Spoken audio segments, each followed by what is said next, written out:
Noticentro 1, CMI. Empieza votación de la reforma tributaria en el Congreso de la República. La advertencia de los privados del gas por el impacto de la reforma tributaria en tarifas. 2 de cada 3 estudiantes de cuarto grado no saben leer. Terminales de Medellín desbordadas por migrantes que están haciendo travesía para llegar a Estados Unidos. Aumento de inteligencia para enfrentar inseguridad en Cartagena. Avanza desalojo de familias que viven en terreno de invasión en el oriente de Cali. Cerrada la vía Buga-Buenaventura por deslizamiento de tierra. Alerta por onda tropical en el Mar Caribe. Con Luisa Tobo. Muy buenos días, bienvenidos a Noticentro 1 CMI. Empieza hoy en el Congreso de la República la aprobación de la reforma tributaria que ha generado polémica en varios sectores económicos del país. Las comisiones terceras de Cámara y Senado le ponen el acelerador a ponencia positiva. Freddy Gómez, ¿cómo quedó el proyecto de reforma? Muy buenos días. Luisa, muy buenos días. Pues así es, las comisiones económicas ya adelantan lo que es la discusión y la votación de este proyecto de reforma tributaria que plantea varias sobretasas sobre algunos sectores que no fueron o no cayeron muy bien sobre el aparato productivo del país, que ya han argumentado las situaciones en materia de inversión, empleo y crecimiento que se verían afectados con la propuesta que hace el gobierno nacional. Hasta ahora se han dado los impedimentos y el Centro Democrático ya está argumentando una ponencia negativa para que el proyecto bien tenga cambios o sea archivado. Esta reforma que propone el gobierno nacional, que ya tiene críticas por parte de la Sobancaria sobre la tasa del 5% en materia de renta. Lo que nosotros hemos dicho, nosotros aceptamos ese aumento. Sin embargo, queremos recordar que ese tipo de sobretasas no son técnicas y generan, digamos, dificultades en el proceso de expansión y de inclusión en el que estamos empeñados desde hace varios años. Entonces, lo que hemos dicho es que esto se debe complementar, por ejemplo, con el fortalecimiento del Fondo Nacional de Garantías, del Fondo Agropecuario de Garantías. Eso sería muy importante. Y por otra parte, también quisiéramos que se considere la posibilidad de que sea esa sobretasa decreciente en el tiempo, lo cual pues nos pueda ayudar a enfrentar de mejor manera los retos que vamos a tener en la parte baja del ciclo económico que se viene en los años 23 a 25. Otro de los aspectos que preocupa al empresariado es una sobretasa al sector petrolero y minero que reemplazaría las exportaciones o la eliminación de más impuestos a las exportaciones que en un principio tenía el informe de ponencia. Los ultraprocesados también preocupa a FENALCO, que podría afectar el consumo de acuerdo con un informe que presentó la gremiación hace pocos días. Me despido desde el Congreso de la República. Sigan en estudio. Freddy Gómez, Noticentro 1 CMI. Freddy, muchas gracias. Y desde el Congreso de Naturgas en Cartagena, el sector privado hizo duras advertencias por el impacto de la tributaria en las tarifas del servicio de gas. Tatiana Rodríguez tiene los detalles. Tatiana, buenos días.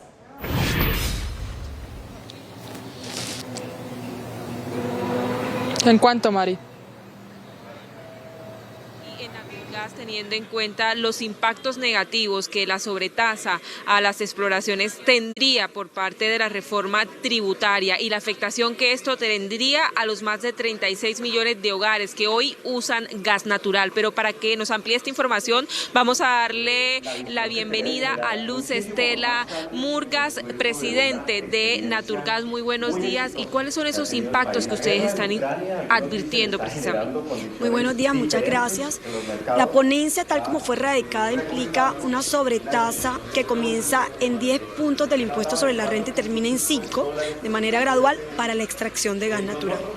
Impactar la tarifa del gas natural implicaría que el 1.7 millones de hogares que hoy cocina con leña, que cocina con carbón, con residuos sólidos, no van a poder ser beneficiarios del servicio en la medida que se desacelera la inversión por agravar, por supuesto, a las compañías con estos nuevos impuestos. Eso implicaría que los planes de ampliación y de cobertura se van a ver frustrados y esos hogares más vulnerables que hoy no tienen acceso al gas natural van a tener que tener un compás de espera.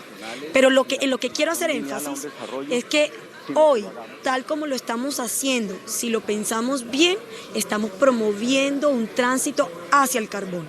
Porque las industrias y la generación eléctrica, que normalmente usan gas natural, al tener un energético más costoso, van a buscar un sustituto. Ese sustituto va a ser el carbón. Y lo tercero, no menos importante, es que Colombia debe aprovechar las reservas de gas natural que tiene para ser autosuficientes en la producción de fertilizantes. Eso sería una verdadera lucha contra el hambre para abaratar los costos de los alimentos. Al encarecer el gas natural, esa lucha se va a ver aplazada en el tiempo y no vamos a en el corto plazo poder tener soluciones eficientes para las personas. Muchísimas gracias. También mencionar que este impuesto impactaría también, por ejemplo, a taxistas y pequeños comerciantes.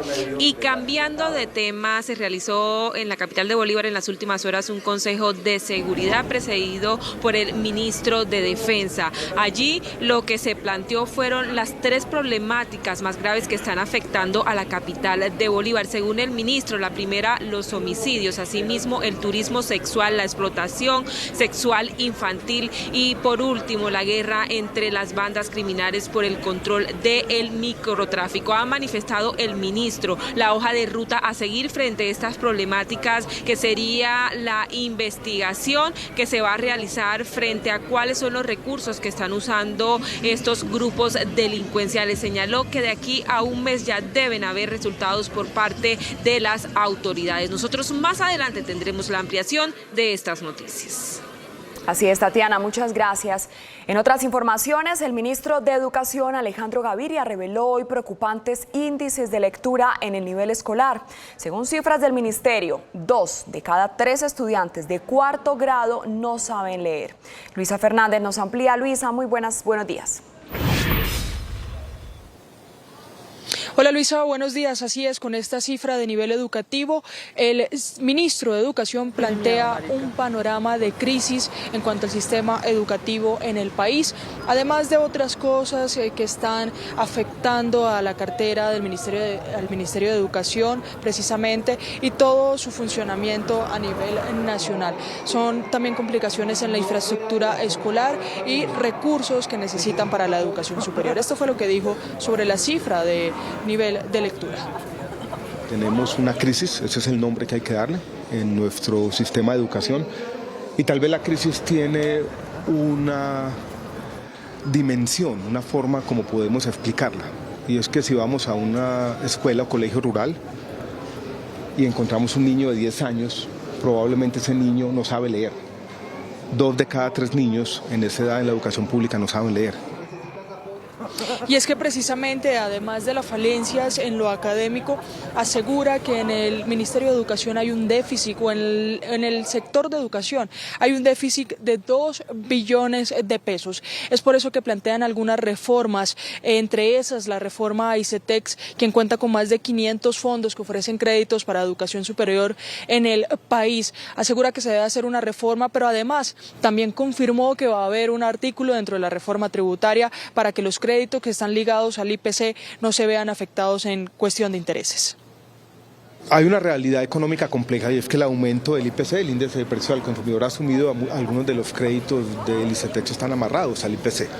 Para remediar eso, para que eso no se vaya a traducir en un aumento sustancial en las cuotas, encontramos unos recursos y va a haber un articulito, decimos en Colombia, en la reforma tributaria para lograr que ese aumento en la inflación no se traduzca en cuotas mucho más altas.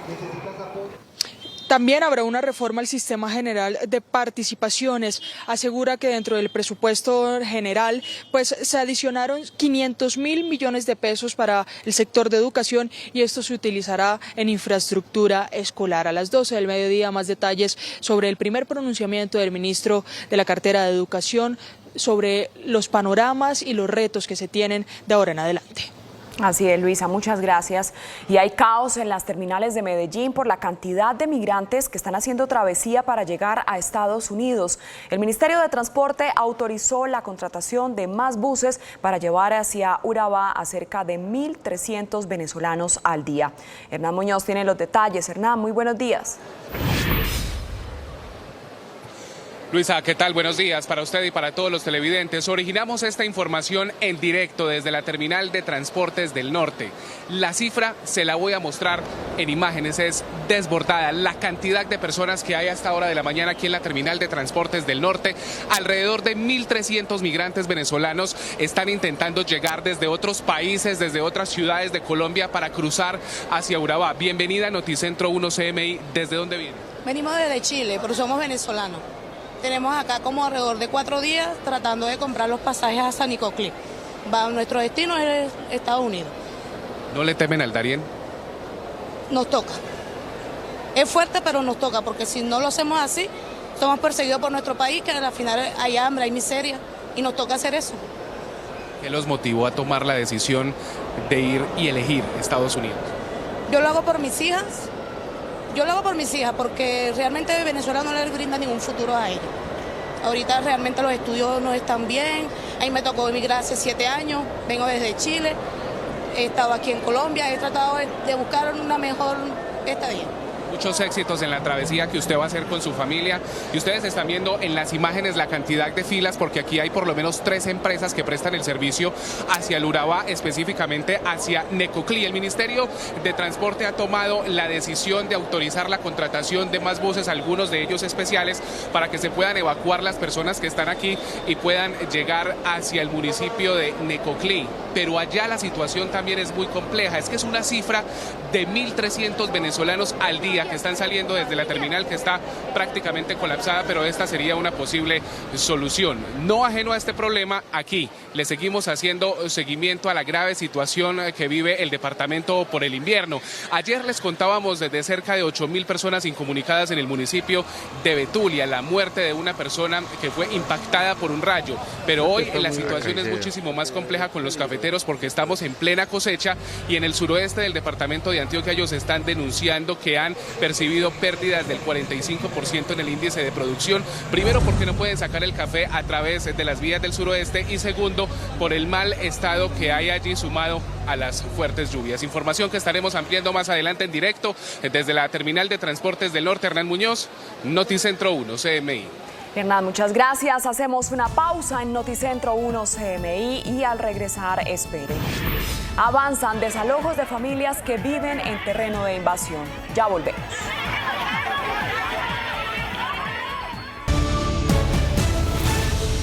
Seguimos en Noticentro 1 CMI. Se cumple a esta hora el desalojo de la invasión más grande de Cali. Más de 1.500 viviendas son intervenidas. Sebastián, ¿cómo avanza este procedimiento? Muy buenos días. Hola, muy buenos días. En este momento se desarrolla este proceso de desalojo. Son más de 1.500 viviendas construidas en este sector del oriente de la capital del Valle del Cauca. Muchas de las personas están en condición de desplazamiento, han llegado a Cali provenientes de distintas regiones del Pacífico colombiano. Por eso a esta hora nos acompaña uno de los habitantes, él es el señor Néstor Acosta. Bienvenido, señor Néstor, a Noticentro 1 CMI. ¿Cuál es la situación de ustedes aquí en este momento? La situación de nosotros es que nosotros estamos luchando por una causa, no queremos que nos regalen esos lotes, no, queremos que llegar a un acuerdo con el dueño y que nos vaya, mire, escuche eso, nos están tirando gases lacrimógenos y nos están agarrando de sorpresa. Nosotros estamos inocentemente libres, sin armas y sin nada. Nosotros queremos que el alcalde o el presidente nos dé medidas drásticas, que se siente a hablar con los líderes para que nos cumplan, porque ayer dijeron que solamente iban a desalojar lo que menos estaban habitados. ¿Y qué pasó? Desalojaron unos lotes, unos ranchos donde hay personas que habitan, Ahí, les tumbaron el rancho sin compasión ni nada, viendo que son personas que ganan 950 o 1 millón de pesos al mes, hermano. ¿Y cómo van a llegar a esa sin corazón? Y van a arremeter contra eso. Eso le costó a la persona sacrificio, hermano, sacrificio. Nosotros queremos, mire, toda la gente que vive aquí no hay magnate, aquí son gente pobre, trabajadora, que trabajan en la construcción, que trabajan del día a día, porque no tenemos un sueldo fijo, sino que nos ganamos el pan cada día, todos los días, de lunes a sábado, fuertemente con este sol. Y nosotros queremos es que nos cumplan. Mire, aquí hicimos una marcha pacífica, estamos ahí pacíficamente, y yo no sé quién fue, y empezaron a tirarse lágrimas, esas bombas, y la gente está asustada. Mire, hay niños ahí, niños. No les importó que hayan niños recién nacidos, niños de 8 o 9 años, hermano. Néstor, muchísimas gracias. También tenemos conocimiento que un uniformado de la policía también resultó lesionado. También nos acompaña en este momento Jimmy Dranguet, él es el secretario de Seguridad y Justicia de Cali. Secretario, ¿por qué realizan este proceso y a cuántas personas van a desalojar? Una orden que impartió el corregidor de restituir este predio que es privado. Estamos ingresando conforme lo dicta el procedimiento, con el acompañamiento de todas las instituciones. Aquí se encuentra el Ministerio Público, Personería, Procuraduría, Defensoría, está el ICBF, está Migración Colombia, están todas las autoridades que deben coadyuvar para garantizar el respeto de las personas que se encuentran acá. Estamos atendiendo una estrategia, un procedimiento milimétrico para cumplir con el debido proceso de las personas que están acá y garantizar sus derechos. Estamos procediendo conforme a lo establecido, vamos de la zona menos poblada a la más poblada, para efectos de que el operativo pueda salir adelante. Aquí tuvimos lastimosamente una pequeña confrontación, un policía fue afectado con una piedra, pero todo está procediendo conforme estableció la norma y estamos cumpliendo con el debido proceso. Secretario, muchísimas gracias, nosotros estaremos muy atentos. Es bastante tensionante la situación que se vive aquí en el oriente de la capital del Valle del Cauca. Nosotros estaremos muy pendientes al desarrollo de esta situación. Ahora cambiamos de tema porque permanece cerrada la vía Buga-Buenaventura debido a un deslizamiento de tierra. En estos momentos organismos de socorro y autoridades trabajan sobre esta zona para habilitar nuevamente el corredor vial. Y finalizamos con los operativos que adelantaron las autoridades en 3 municipios del Valle del Cauca, donde fueron capturadas 13 personas por distintos delitos relacionados como microtráfico y desplazamiento forzado. Es por ahora toda la información. Seguiremos pendientes desde el oriente de Cali. Sebastián Bedoya, Noticentro 1 CMI. Sebastián, muchas gracias. Activan los comités locales de emergencia en Atlántico ante la presencia en el Caribe de una onda tropical que en las próximas horas podría convertirse en depresión. Jorge Castro tiene los detalles. Jorge, buenos días. Muchas gracias, Luisa, muy buenos días. Las actividades están concentradas en la zona costera del departamento del Atlántico y aquí en el municipio de Puerto Colombia se está trabajando por la advertencia que se ha hecho por parte de la DIMAR. Las olas podrían llegar en el fin de semana a oscilar entre 1.5 y 3 metros, una vez sea una depresión tropical según el 90% de probabilidades que ha dado ya en horas de la mañana el IDEAN con esta alerta extendida desde el departamento de La Guajira, Magdalena, Atlántico y Bolívar. Esta alerta se está generalizando también para los municipios costeros del departamento y se está a la espera de las directrices que se reciba por parte del IDEAN y la Unidad Nacional de Gestión del Riesgo. En otras noticias, la Policía Metropolitana de Barranquilla confirmó la captura de 4 personas señaladas de pertenecer a una banda dedicada al microtráfico. Cuando se presentaron las autoridades, esto fue en el municipio de Soledad, en el barrio Los Cedros, en el área metropolitana, las personas que iban a ser capturadas procedieron a arrojar en las alcantarillas los alucinógenos con lo que contaban. Sin embargo, se lograron hallar cerca de 800 dosis de marihuana y 100 de clorhidrato de cocaína. Más adelante tendremos otros detalles de estas noticias. Un tiroteo en un jardín infantil en el norte de Tailandia dejó al menos 35 personas muertas, la mayoría niños. El asesino se suicidó después del ataque. Una masacre en Luta, Tailandia. Más de una treintena de personas, de las cuales al menos 20 eran niños de entre 2 y 3 años y una mujer embarazada, murieron en un tiroteo registrado en una guardería de la localidad de Utai Sawan, en el noreste del país. El sospechoso, Pania Kamrap, un ex policía de 34 años que fue apartado del cuerpo por posesión de drogas, llegó al lugar con un arma blanca y un rifle. Abrió fuego contra unos y acuchilló a otros tantos. Luego del ataque, Kamrap huyó hasta su vivienda, donde acabó con la vida de su mujer y sus 3 hijos antes de suicidarse. Por fortuna, tan solo unos 30 niños estaban en el centro cuando llegó el hombre armado, menos de lo habitual, ya que las fuertes lluvias habían mantenido alejadas a muchas personas de sus lugares de rutina. Muchos de los heridos del jardín, cuya cifra exacta aún se desconoce, han sido trasladados al hospital más cercano, que solicita con urgencia que los ciudadanos donen sangre de todos los tipos. Familiares de las víctimas se dirigieron al recinto que fue acordonado por la policía y muchos de ellos sucumbieron a la desesperación. Una masacre en el estado de Guerrero, al sur de México, dejó 18 personas muertas. Entre las víctimas está el alcalde de San Miguel, Totolapan, y varios funcionarios. Un ataque armado dejó al menos 18 personas muertas en la población de San Miguel, Totolapán, en el estado de Guerrero, en México. Dentro de los fallecidos se encuentran el alcalde de la población, Conrado Mendoza Almeida, su papá y varios funcionarios más. El primer ataque fue contra la sede del Palacio Municipal, en donde la fachada recibió una ráfaga de disparos de grueso calibre, mientras el segundo ocurrió en un lugar cercano en donde se desarrollaba una reunión encabezada por el alcalde Conrado Mendoza. El grupo parlamentario del Partido de la Revolución Democrática en el Congreso local, al que pertenecía el alcalde asesinado, urgió a la Fiscalía para dar con los responsables. El ataque se lo adjudicó al grupo criminal Los Tequileros, que minutos después del hecho difundió un video en redes sociales en el que anunció su regreso a esa región para disputar el control de la zona. Y al menos 5 muertos y 23 heridos dejó un nuevo motín en una penitenciaría del puerto ecuatoriano de Guayaquil. Este es el 5º episodio de este tipo en Ecuador durante el 2022 y deja en evidencia la grave crisis carcelaria que enfrenta esta nación suramericana, donde en los últimos 3 días los enfrentamientos en 2 de los principales penales ecuatorianos han dejado al menos 21 reos muertos y 66 heridos. Varias explosiones acudieron a la ciudad de Zaporilla, cercana a la mayor central de Ucrania, y donde las tropas rusas lanzan un ataque sobre varias zonas de viviendas de esta urbe del sur de Ucrania. Según la inteligencia de Kiev, Rusia está reagrupando sus unidades y trata de pasar a la ofensiva para detener el exitoso avance de las fuerzas ucranianas en los territorios ocupados.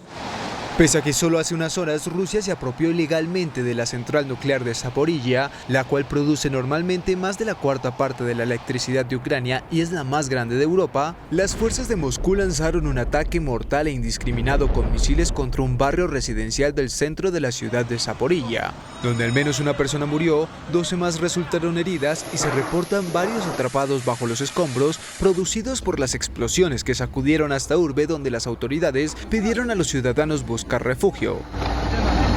Zaporilla es uno de los 4 territorios ucranianos anexados a Rusia tras la celebración de unos referendos considerados ilegales por la comunidad internacional, y la inteligencia ucraniana no descarta que Moscú esté reagrupando unidades para tratar de pasar a la ofensiva y así retener los territorios ocupados ante la exitosa operación de contraofensiva de Kiev, que en las últimas horas afirmó haber recuperado más de 400 kilómetros cuadrados en la región de Jersón en menos de una semana, mientras el presidente Volodymyr Zelensky acusó a Rusia de chantaje nuclear por haber expropiado la central de Zaporilla.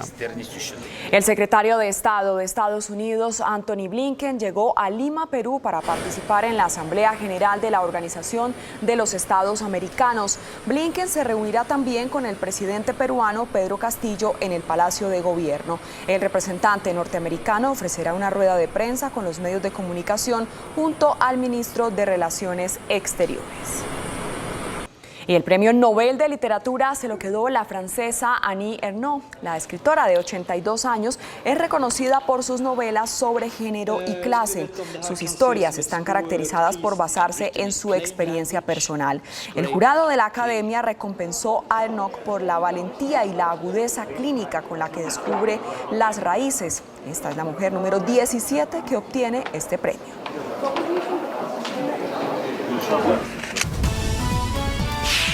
Empieza votación de la reforma tributaria en el Congreso de la República.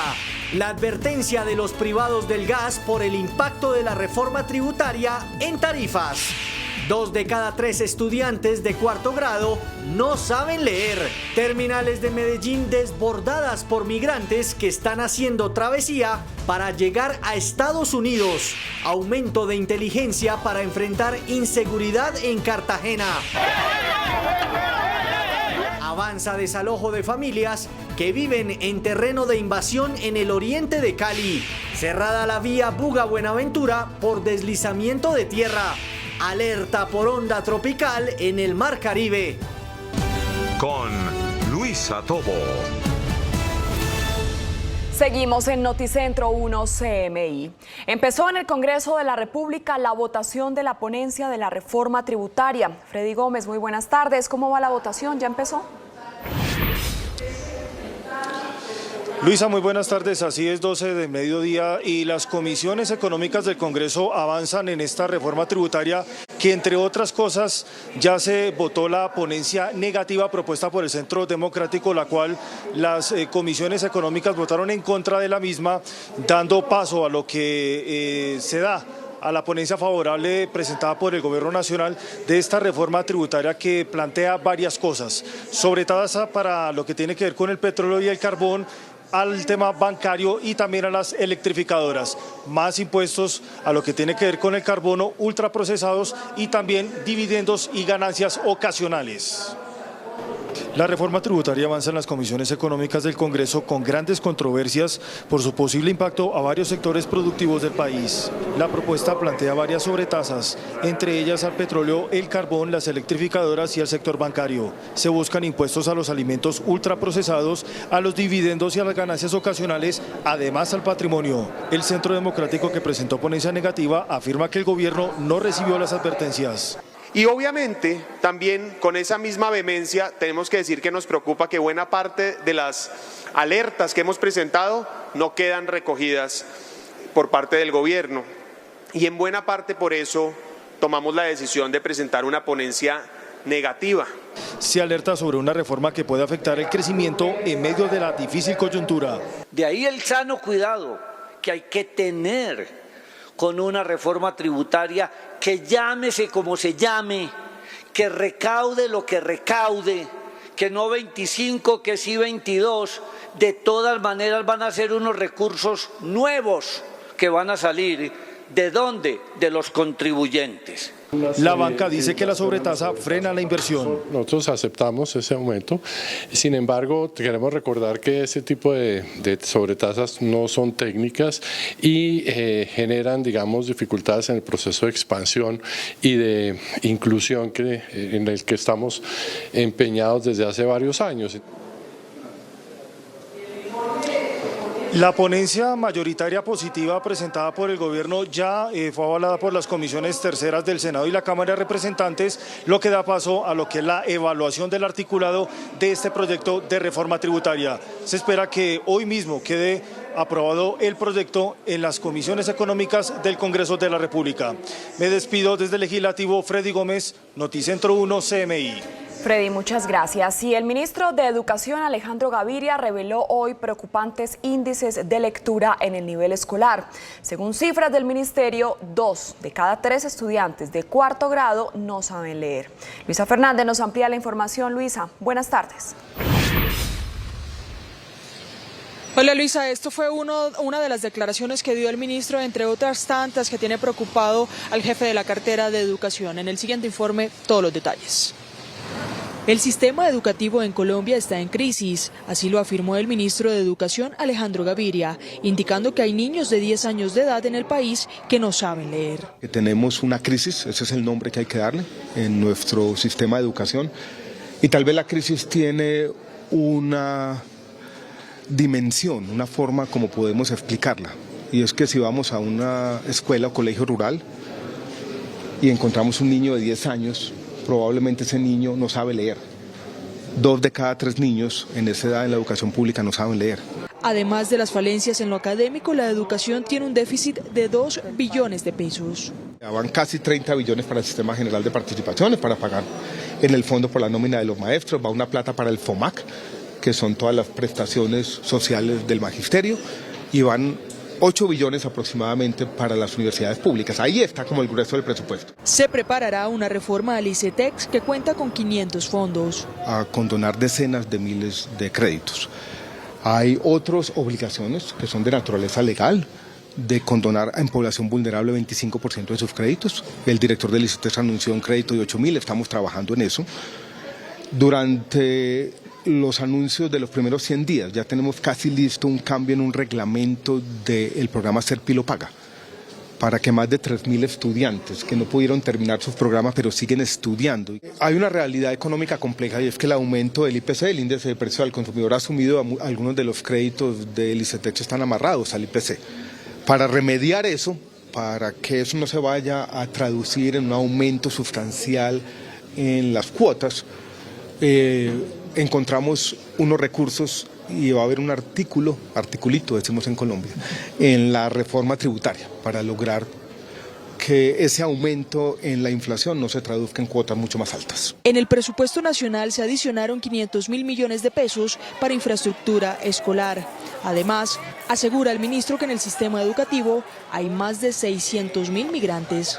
Y es que la otra semana se va a reunir el ministro de Educación con los representantes del sector educativo en el país para iniciar con esa hoja de ruta que se han planteado desde el gobierno nacional. Desde el norte de Bogotá, Luisa Fernández, Noticentro 1 CMI. Luisa, muchas gracias. Y hay caos en las terminales de Medellín por la desbordada cantidad de migrantes que están haciendo travesía para llegar a Estados Unidos. El Ministerio de Transporte autorizó la contratación de más buses para llevar hacia Urabá a cerca de 1.300 venezolanos al día. Hernán Muñoz tiene los detalles. Hernán, buenas tardes. Luisa, ¿qué tal? Buenas tardes. Nosotros seguimos aquí en directo desde la terminal de transporte con un panorama desbordado. Son alrededor de 1.300 migrantes venezolanos que están llegando de otros países hacia acá y de aquí salen hacia Urabá, específicamente en el municipio de Necoclí, para seguir la ruta por el Darién y luego llegar hacia Estados Unidos. Ya hay una autorización para que las empresas puedan contratar más buses. Aquí la historia. Miles de migrantes venezolanos siguen llegando a diario a la terminal de transportes del norte con el deseo de encontrar un tiquete con destino hacia Necoclí. Le temen a la travesía que les espera para llegar a Estados Unidos, pero muchos eligieron arriesgarse, según ellos, para apostarle a un mejor futuro. ¿No le teme al Darién? Claro, tengo miedo, pero ¿qué se puede hacer? Hay que luchar por los niños. No solo María piensa en sus hijos, Jonathan lleva días haciendo escala en varias ciudades de Colombia. Ya llevamos como unos 4 días viajando, 5 días. Y ahora es que nos falta porque son como 3 semanas más. Ante la contingencia que hoy vive la terminal por la afluencia de pasajeros, el Ministerio de Transporte autorizó la contratación de más buses a las empresas que prestan el servicio para que se pueda atender la demanda de pasajeros. Permite que salgan mucho más rápido y que las empresas de transporte puedan utilizar mediante convenios a empresas de transporte especial para viajar hacia el Urabá antioqueño. Samir Echeverry, director ejecutivo de la Asociación de Transportadores de Pasajeros de Antioquia, explicó cómo está operando la logística. Nosotros tenemos hoy alrededor de 1.600 sillas ofertadas para la subregión. Con esta operación podríamos hablar de otras 1.000 sillas aproximadamente diariamente hacia el Urabá antioqueño, en especial hacia el municipio de Necoclí. Mientras tanto, en las calles de Medellín hay cientos de migrantes que no podrán seguir la ruta porque llegaron sin recursos. Y no ajeno a esta situación, en el departamento de Antioquia continúan las emergencias por lluvias. En las últimas horas, el gobernador de Antioquia, Aníbal Gaviria, confirmó que ya se está desplazando la maquinaria pesada hacia el municipio de Betulia, donde hay por lo menos 8.000 personas incomunicadas de 15 veredas por los derrumbes reportados en las últimas horas. Recordemos que una persona falleció y la cifra ya son 59 personas fallecidas asociadas a las emergencias por lluvias, y los cafeteros están reportando un índice de productividad de menos el 45% en los sacos de café por todas las emergencias que hoy tienen aquí afectadas a las personas en el departamento de Antioquia. Me despido desde la terminal de transportes del norte. Hernán Muñoz, Noticentro 1 CMI. Hernán, muchas gracias. Hacemos una pausa en Noticentro 1 CMI y al regresar, espere. Avanza desalojo de comunidad que vive en zona de invasión. Ya volvemos.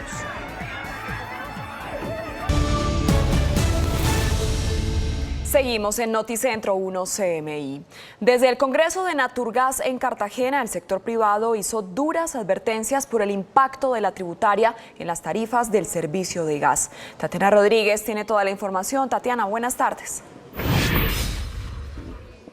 Luisa, televidentes, muy buenas tardes. Son 36 millones de hogares los que se verían afectados con esta tasa, con este impuesto, además de taxistas que usan vehículos a gas y pequeños comerciantes. Varios serían los impactos negativos a los hogares del país que traería el impuesto a la extracción del gas que se incluyó en el nuevo texto de la reforma tributaria, como el incremento de la tarifa del servicio público de los más de 36 millones de colombianos que hoy usan gas natural, al tiempo que desestimularía la inversión. La primera es que va a desestimular las inversiones para poder ampliar la cobertura del servicio de gas natural al 1.7 millones de familias que hoy siguen cocinando con leña, con carbón y con residuos sólidos. El gremio señala que además este impuesto estaría estimulando el tránsito al carbón. Porque en la medida de que se encarezca el gas natural, que hoy es el energético más económico de Colombia, las industrias y la generación eléctrica va a recurrir a un sustituto, y ese sustituto es el carbón. Es de resaltar que gremios como el de los taxistas que usan gas para sus vehículos y pequeños comerciantes también se verían afectados con dicho impuesto. El sector espera que en el diálogo planteado por el presidente Gustavo Petro pueda discutirse el tema. Y en otras noticias, el ministro de Defensa anunció la hoja de ruta a seguir para enfrentar el tema de la inseguridad en la capital de Bolívar. El homicidio, la explotación sexual infantil y los sicariatos que obedecen a la lucha por el control del territorio fueron los fenómenos más graves identificados por el ministro de Defensa durante el Consejo de Seguridad realizado en las últimas horas en la ciudad. Una ciudad con un incremento del 63% de homicidios en este año, comparado con el mismo periodo del año anterior, significa que atraviesa por una situación delicada que hay que prestarle bastante atención. Frente a la situación, anunció la hoja de ruta para enfrentar la grave situación en materia de inseguridad en la capital de Bolívar. Con el fortalecimiento de la inteligencia, que es esencial para lograr desarticular las organizaciones y para lograr acabar con esos fenómenos. Con el fortalecimiento de la inteligencia, no solo identificar respecto de estos tres grandes fenómenos mencionados, sino también de la identificación de los recursos ilícitos que estas organizaciones vienen derivando producto de su actividad delictiva, para buscar por esa vía la desarticulación de esas organizaciones. De acuerdo con el ministro, en un mes debe haber resultados por parte de todos los actores involucrados. Es todo desde Cartagena. Tatiana Rodríguez para Noticentro 1 CMI. Feliz tarde. Tatiana, muchas gracias. Y se cumple el desalojo de la invasión más grande del oriente de Cali. Al menos 1.500 personas deben abandonar sus viviendas por estar ubicadas en un predio privado. Sebastián, ¿a dónde irán estas familias? Buenas tardes. Hola, muy buenas tardes, Luisa. Estas familias son en su mayoría provenientes de distintas zonas del Pacífico y no cuentan con un lugar hacia dónde dirigirse después de ser desalojadas. Un uniformado de la policía resultó lesionado luego de recibir un golpe con un objeto contundente durante este procedimiento.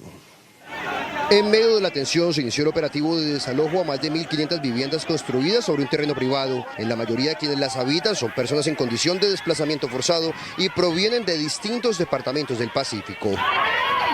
Y me duele de que ahora vamos a ser desplazados por la fuerza pública, porque nosotros los tomamos estos predios, sabemos que no está bien, pero no teníamos para dónde más coger. El dolor para quienes deben desocupar el predio es evidente, pues aseguran que no cuenta con un sitio donde refugiarse y sus condiciones económicas no se los permite. Soy madre cabeza de hogar, tengo 4 niños y pues actualmente no cuento con un empleo.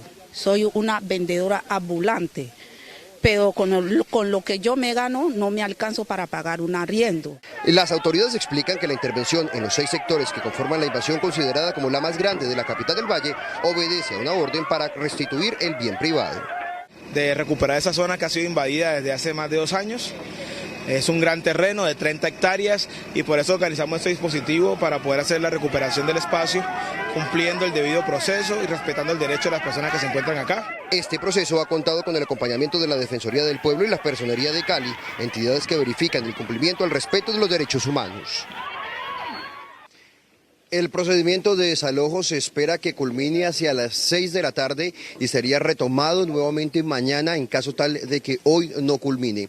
En otras noticias, permanece cerrada la vía Buga-Buenaventura luego de un deslizamiento de tierra. En este momento, organismos de socorro y distintas autoridades trabajan para habilitar nuevamente este corredor vial. Y finalizamos con la captura de 13 personas en 3 municipios del Valle del Cauca.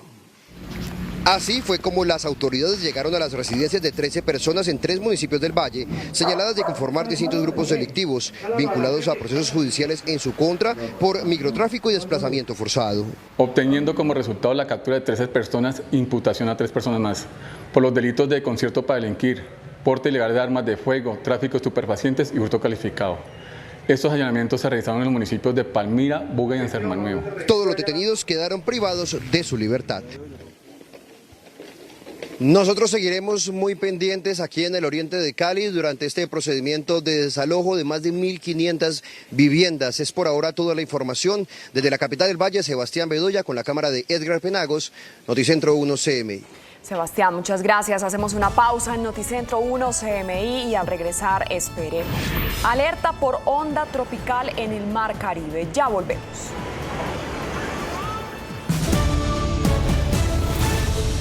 Seguimos en Noticentro 1 CMI. Fueron activados los comités locales de emergencia en el Atlántico ante la presencia en el Caribe de una onda tropical que en las próximas horas podría convertirse en depresión. Jorge Castro con los detalles. Jorge, buenas tardes. Muchas gracias, Luisa. Muy buenas tardes. Aquí en el municipio de Puerto Colombia, en el área metropolitana de Barranquilla, cae una llovizna a esta hora a orillas del Mar Caribe, mientras los organismos de emergencia se reunirán en las próximas horas para atender las recomendaciones que se van a tener principalmente para el fin de semana por este fenómeno natural. Desde ya se adoptan medidas de contingencia en la zona costera del departamento del Atlántico tras la nueva alerta del IDEAN.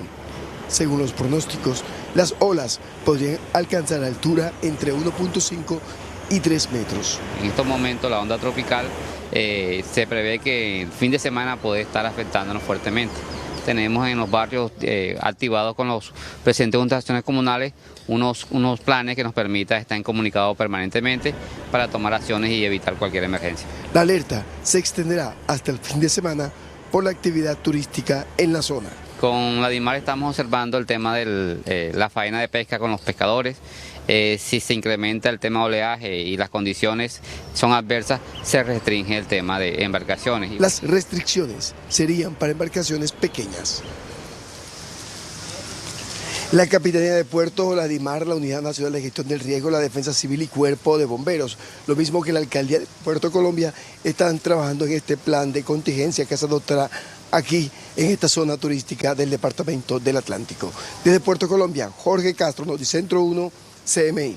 Jorge, muchas gracias. Y con la presencia de la ministra de Ambiente, Susana Muhammad, se realiza en Bucaramanga la audiencia en defensa de los páramos. Al auditorio del acueducto en Bucaramanga llegaron los habitantes de páramo de todo el país para explicarle al gobierno Petro, en cabeza de su ministra de Medio Ambiente, por qué no quieren ser delimitados. No están los estudios sociales y económicos del páramo, y si el campesino no es tenido en cuenta para la toma de decisiones ambientales, es muy difícil que se preserve. Y es que estas comunidades denuncian que llevan más de 22 años sufriendo los embates de una delimitación que no les ha permitido trabajar su fuente de sustento. Y otra de las cosas, restringieron la vacunación del ganado, que es la gente la que vive de sus 2 vaquitas, 3 vaquitas que tiene, y no la dejan ahora vivir en su propia tierra. Tras ser escuchados, la ministra aceptó que la delimitación de páramos en el país es un fracaso porque quedó mal hecha. Compartimos, tengo que decirlo, la sentencia del Consejo de Estado hace un mes que dice que nos ordena ordenar el desorden que crearon, otorgaron títulos a diestra y siniestra por intereses económicos por encima del interés general. Y hay una minería muy grave que está entrando, muy preocupados por la situación de la minería devastadora que está entrando a California y otros sectores del país y que tiene que ver con un tipo de mafias. Corregir los equívocos de los gobiernos Uribe, Santos y Duque que no lograron esta meta es la nueva tarea prometida por la ministra a los habitantes de estas fuentes de vida en el país. Hasta aquí la información en Noticentro 1 CMI, pero a las 8 de la noche esperen una nueva emisión de noticias. ¡Feliz tarde!